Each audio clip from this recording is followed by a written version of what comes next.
무서운 이야기 채널에 오신 여러분 환영합니다. 오늘의 주제는 잔혹동화 양치기 소년입니다.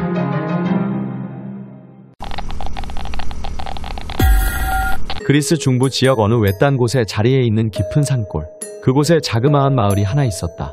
대부분의 주민이 수도원의 포도를 납품해서 생계를 이어가는 마을로 언덕에서부터 이어져 있는 비탈길을 중심으로 20여 채의 집들이 줄지어 늘어서 있었다. 마을 너머에는 포도밭이 있었고 풀밭 여기저기서는 마치 하얀 구름대같이 양들이 옹기종기 모여 풀을 뜯었고 한 소년이 나무에 기대 앉아 양들이 풀 뜯는 모습을 가만히 지켜보고 있었다. 소년의 이름은 아레스. 이 양치기 소년 아레스에게는 그런 풍경은 지겨우리만큼 익숙한 것이었다. 양들이 한 곳에서만 풀을 뜯으면 초원이 망가지기 때문에 날마다 언덕을 옮겨다니며 양떼를 몰기는 했지만 그것이 전부였다. 한편 언덕 뒤편에는 늑대가 사는 울창한 숲이 있었는데 아레스는 이따금 늑대가 나타나 양떼를 습격한다는 거짓말로 고함을 질러대며 마을 사람들을 골탕 먹여놓곤 배꼽을 잡고 낄낄거렸다. 그 일로 매번 어른들한테 크게 야단을 맞았으면서도 아레스는 도무지 그런 재미라도 없으면 하루하루가 심심해서 미칠 것만 같았다. 아레스는 늑대가 나타났다고 큰 소리를 지르는 엉뚱한 장난을 멈추지 않았다. 같은 일이 되풀이되자 마을 사람들은 아레스가 아무리 다급한 목소리로 도움을 청해도 그려려니 하고 지나치게 되었다. 아레스는 언덕에서 내려오는 길에서 두 번째 집에서 혼자 살고 있었다. 아레스가 코올리게 꼬마였을 때 마을을 휩쓸었던 전염병으로 부모가 세상을 떠나자 고아가 된 아레스를 불쌍히 여긴 마을 사람들이 한마음으로 돌봐주었다. 그 길목의 첫 번째 집이자 아레스의 이웃집에는 아레스와 같은 또래의 소녀 헤스티아와 아버지 둘이서 단출하게 살고 있었다. 시골에 사는 대부분의 소녀들이 그렇듯 헤스티아 역시 얼굴이 햇볕에 그을려 까맣게 타서 얼핏 보면 매우 거칠어 보였지만 본래 얼굴은 매우 고와서 마을 사람들 모두가 알아주는 아름다운 숙녀로 커가는 중이었다. 10여 년 전 갓난아이였던 헤스티아를 외지에서 품고 막 들어왔을 때에는 이런저런 소문이 돌았다. 헤스티아의 엄마가 기사와 눈이 맞아 도망친 백작의 딸이라느니, 멀리 떨어진 어느 수도원에서 수녀와 집사가 눈이 맞아 부부가 된 거라느니 하는 등의 뜬 소문이었다. 그도 그럴 것이 갓난아이를 둔 여인의 외모가 매우 세련되고 아름다웠다. 도무지 시골에 뿌리를 내리고 살 수 있는 사람으로 보이지가 않았다. 그리고 헤스티아의 어머니는 얼마 지나지 않아 세상을 떠나고 말았다. 아레스에게서 부모를 빼앗아갔던 그 전염병을 이겨내지 못하고 죽어버린 것이다. 그렇게 젊은 아비와 젖을 갓댄 헤스티아만이 마을에 남게 되었다. 아내를 여윈 헤스티아의 아버지는 시간이 흘러도 재혼을 하지 않았다. 어려서부터 함께 자라다시피 했기 때문인지 아레스와 헤스티아는 마치 남매처럼 가까운 사이가 되었다. 특히 어려서부터 가족이 없었던 아레스는 가능한 빨리 결혼을 해서 가정을 꾸리고 싶었는데 마음속으로 점찍어 둔 신부감은 당연히 옆집 소녀 헤스티아였다. 아레스는 기회가 있을 때마다 헤스티아에게 자신의 속마음을 내비치곤 했다. 나는 나중에 너하고 결혼할 거야. 결혼이라는 건 혼자 하는 게 아니잖니. 그래서 지금 묻고 있잖아. 지금 너가 한 말은 나한테 하는 질문이 아니라 일방적인 통보거든. 어쨌든 내가 너의 행복을 책임질 거야. 내 행복은 내가 책임져. 너 설마 날 못 믿는 거야? 늑대가 나타났다고 뜬금없이 외쳐대서 마을 사람들을 놀라게 하는 거짓말쟁이를 내가 어떻게 믿니? 번번이 그랬다. 헤스티아는 늘 아레스의 고백을 장난스럽게 받아넘기곤 했지만 싫어하는 것 같지는 않았다. 그렇게 몇 년이 흘러 아레스와 헤스티아가 성인이 되자 마을 사람들은 자연스럽게 두 사람의 결혼에 관심을 갖기 시작했고 얼마 지나지 않아 두 사람은 결혼식을 올렸다. 원체 작은 마을이었기 때문에 어느 한 집에 좋은 일이 생기면 마을 전체에 경사라도 난 것처럼 한바탕 축제가 벌어졌다. 아침 일찍부터 시작된 결혼식은 밤늦게까지 이어졌고 깊은 산골이라 마을 사람들 모두 그리 넉넉지 않은 형편이었지만 두 사람의 결혼을 축하하기 위해 갖가지 요리를 준비해와 테이블을 가득 채웠다. 마을 사람들이 공터에서 축제를 즐기고 있는 사이 헤스티아의 아버지가 이제는 사위가 된 아레스를 집으로 데려왔다. 그리고 주방 식탁에 미리 준비해놓은 와인을 한 잔 가득 따라 건네준 뒤 입을 열었다. 헤스티아가 마음에 드는가?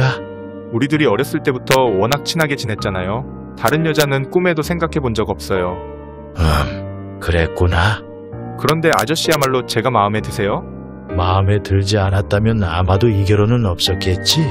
아차, 이제 아저씨가 아니라 아버님이라고 불러야겠지요? 열심히 잘 살겠습니다, 아버님. 그래야지. 그렇게 마신 술이 한 잔 두 잔 늘어나면서 아레스는 조금씩 몽롱해져 갔다.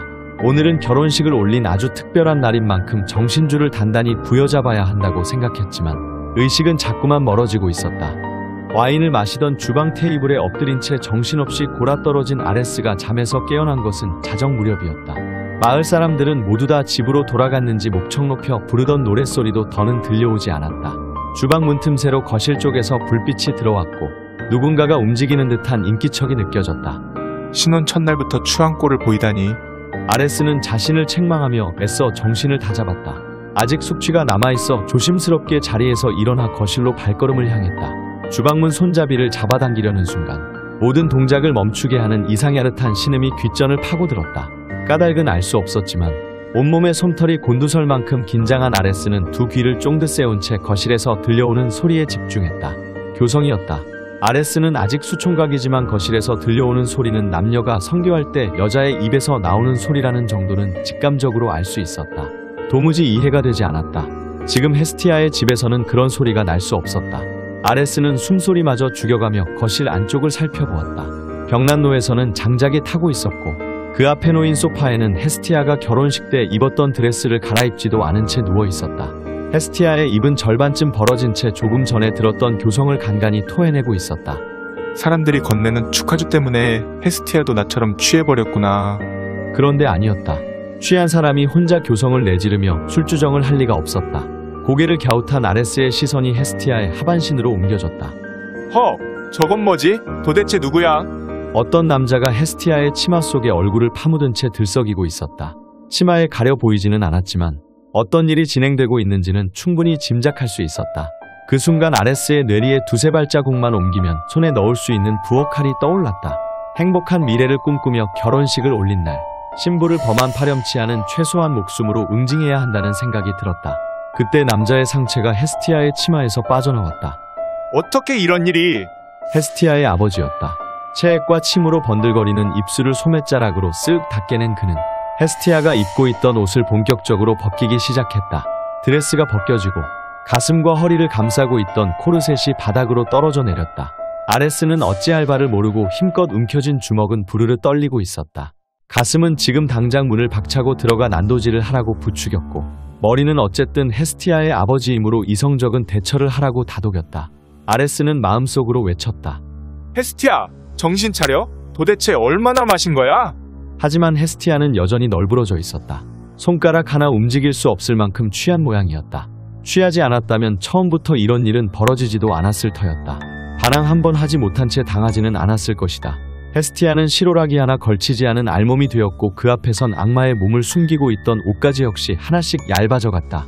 아레스는 더는 보고 있을 수 없어서 천천히 몸을 돌려 식탁으로 되돌아온 뒤 낮에 마시다 만 와인병을 들어 통째로 들이붓기 시작했다.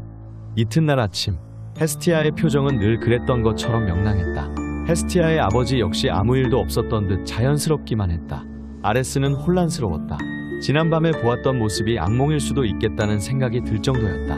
아레스의 고민이 깊어가는 가운데 식탁에는 헤스티아가 준비한 아침 식사가 차려져 있었다. 하지만 아레스는 아무것도 먹을 수 없었다. 헤스티아가 걱정스러운 표정으로 물었다. 왜 그래? 숙취 때문에 입맛이 없는 거야? 아무래도 너무 많이 마신 것 같아. 아레스는 두 사람 앞에서 당황하거나 어색해하는 모습을 보이지 않기 위해 온갖 노력을 기울였다. 그러다 보니 등줄기에서 식은땀이 흘러내렸다. 헤스티아의 아버지는 그런 아레스를 유심히 지켜보고 있었다. 그날 밤 아레스는 몇 차례의 쭈뼛거림 끝에 헤스티아에게 동침을 제안했다. 결혼식을 올렸으므로 이제 떳떳한 부부가 되었을 뿐만 아니라 어젯밤의 악몽을 하루속히 떨쳐버리기 위해서였다. 하지만 헤스티아는 고개를 저었다. 아레스 미안하지만 내가 먼저 얘기할 때까지 참아줘. 여자의 몸은 남자와 달라서 마음의 준비가 필요하거든. 그리고 아레스는 헤스티아의 말이 끝나기 전에 고개를 끄덕였다. 동침과 관련된 이야기가 길어지다 보면 지난밤 있었던 일에 대한 질문이 불쑥 튀어나올 것만 같았기 때문이다. 그래, 알았어. 기다릴게. 그날 이후의 일상은 평범했다. 헤스티아와 그녀의 아버지는 여전히 다정하게 아레스를 대했고 아레스 역시 그날 밤의 기억을 악몽으로 몰아가기 위해 무던히했었다. 며칠째 계속해서 포도밭 일에 매달려 피곤함이 쌓일 대로 쌓인 아레스는 일이 끝나자마자 집으로 돌아와 저녁을 먹은 뒤 일찌감치 잠자리에 들었다. 그런데 목이 말라 일어나 보니 옆에 누워 잠들어 있어야 할 헤스티아가 보이지 않았다. 그 순간 아레스의 뇌리에 결혼식 날 밤에 보았던 광경이 섬광처럼 스쳐 지나갔다. 아레스는 조용히 집을 나와 헤스티아의 아버지가 사는 옆집으로 다가갔다. 불 켜진 거실에서 인기척이 느껴졌다. 그런데 지난번보다 한층 짙어진 교성이었다. 아레스는 설마 하는 마음으로 창가에 바싹부터 내부를 들여다보았다. 결혼은 했지만 마음의 준비가 필요하다는 헤스티아였다. 그런 헤스티아의 얼굴이 아버지의 사타구니에 바싹 붙은 채 상하좌우로 꿀렁거리고 있었다. 거실에서는 이미 사람이기를 포기한 두 남녀가 본격적으로 뒤엉켜 뒹굴기 시작했다. 아레스의 눈에 보인 그들은 언덕 너머 울창한 숲에 산다는 늑대와도 같았다. 늙은 수컷과 젊은 암컷 두 마리가 미친 듯이 서로를 탐닉하고 있는 것이었다. 생각이 거기에 이르자 거짓말처럼 마음이 편해졌다. 그런데 잠시 후 두 짐승이 벌이는 행위가 격렬해지면서 아레스의 아랫도리가 움찔거리는가 싶더니 급기야는 주체할 수 없을 정도로 팽창해버렸다. 아레스는 당혹스러웠다. 그 자신 역시 발정난 암컷의 꽁무니를 끊임없이 쫓아다니는 어린 늑대가 된 기분이었다. 그 이후로도 똑같은 일이 여러 차례 반복되었다. 일을 마치고 돌아온 아레스는 저녁을 먹고 잠자리에 들었고 헤스티아는 기다렸다는 듯 아버지 집으로 향했다. 그렇게 몇 개월이 흐르면서 헤스티아의 배가 불러오기 시작했다. 하지만 아레스는 전혀 눈치채지 못한 듯 행동했고 헤스티아 역시 아무 말도 하지 않았다. 그런데 문제는 동네 사람들이었다. 사이가 워낙 좋아 금세 아기가 들어섰다는 축하의 말을 하루에도 두세 번씩 들어야 했다. 그날도 헤스티아는 아레스가 잠들기를 기다려 침대를 빠져나갔다. 아레스 역시 늘 그랬던 것처럼 잠시 후 일어나 옆집으로 향했다. 그날따라 두 암수의 교미는 유난히 격렬했다. 그러던 어느 순간 헤스티아가 아빠 더 세게를 외쳤다. 그 말과 동시에 움직임을 뚝 그친 수컷이 말했다. 나는 네 아빠가 아니야. 내 아빠가 아니라니. 그게 무슨 말이야? 남자와 여자는 귀족의 하인이었다. 두 사람은 서로 사랑했지만 귀족은 얼굴이 예쁜 하녀에게 군침을 흘리고 있었다. 여자는 잠시 고민했지만 남자와의 사랑보다 귀족이 약속한 돈과 권력을 선택했다. 이후 여자는 밤마다 귀족의 욕정을 풀어주었고 몇 달 후 임신했다. 여자의 임신을 알게 된 귀족의 태도가 돌변했다.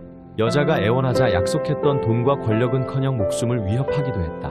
그 모든 과정을 지켜보던 남자가 여자를 설득했다. 비록 자신을 배신하기는 했지만 모두 다 용서하겠노라고 했다. 그리고 자신이 아니면 뱃속의 아기를 어떤 남자가 돌봐주겠느냐며 목소리를 높였다. 여자에게는 사실 선택의 여지가 없어서 고마운 마음으로 남자를 따르기로 하고 두 사람은 몰래 귀족의 저택을 빠져나왔다. 수컷이 다시 교미를 시작하며 말했다. 난 단 한 번도 네 엄마랑 몸을 섞지 않았어. 그러면 네 아비는 남의 여자를 빼앗아간 개만도 못한 귀족 나부랭이란 말이다. 헤스티아는 충격적인 말 때문에 정신을 차리지 못했다. 그리고 나는 네 엄마를 용서할 수 없었어. 그렇다면 전염병으로 돌아가셨다는 엄마는 만약 네가 아들로 태어났더라면 네 엄마는 죽지 않았을지도 몰라. 하지만 유감스럽게 넌 딸이었지. 그래서 네 엄마는 죽었어. 잘하는 일 하나 없이 식량만 축내는 식충이는 집만 될 뿐이거든. 그러니까 당신이 엄마를 그 이후 나는 네가 어른이 되기를 기다렸지. 귀족 가문의 하인이었다가 날품팔이 농사꾼이 된 내가 나를 배신한 네 어미와 아비에게 복수할 수 있는 유일한 길은 그뿐이었거든. 그러니까 나를 성노예로 만들기 위해 지난해부터 귀족인 네 아비는 천벌을 받았는지 자식 하나 없이 늙어가고 있지. 그래서 네가 아이를 낳으면 너와 함께 네 아비에게 보낼 셈이야.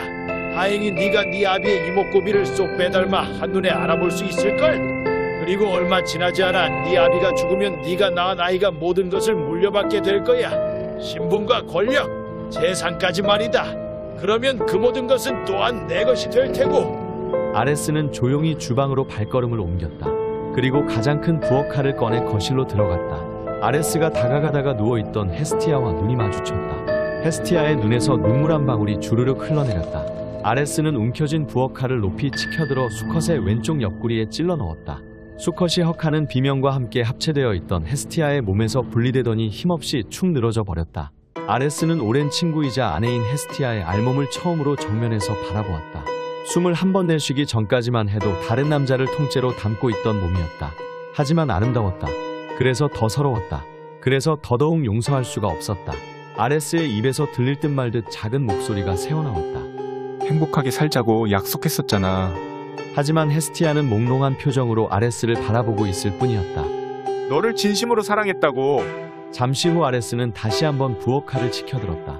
비명을 들은 마을 사람들이 몰려들었을 때 아레스는 알몸으로 칼에 찔린 부녀의 시체 앞에 정신 나간 사람처럼 앉아 있었다. 도대체 어떻게 된 일이야? 말을 좀 해봐, 아레스. 소스라치게 놀란 마을 사람들이 거듭 캐물어도 아레스는 마비된 듯 그 모습 그대로 멈춰 있었다. 한참이 지난 뒤 아레스가 벌떡 일어나며 외쳤다. 늑대였어요. 아레스의 손가락이 헤스티아의 아버지를 향하고 있었다. 늑대가 왔었다고요. 하지만 아레스의 손가락을 주시한 사람은 아무도 없었다. 그 말을 끝으로 아레스는 집 밖으로 뛰쳐나갔다. 몇몇 남자들이 뒤를 쫓아갔지만 도저히 따라잡을 수가 없었다. 아레스는 그렇게 늑대가 산다는 언덕 너머 울창한 숲으로 영원히 사라져 버렸다.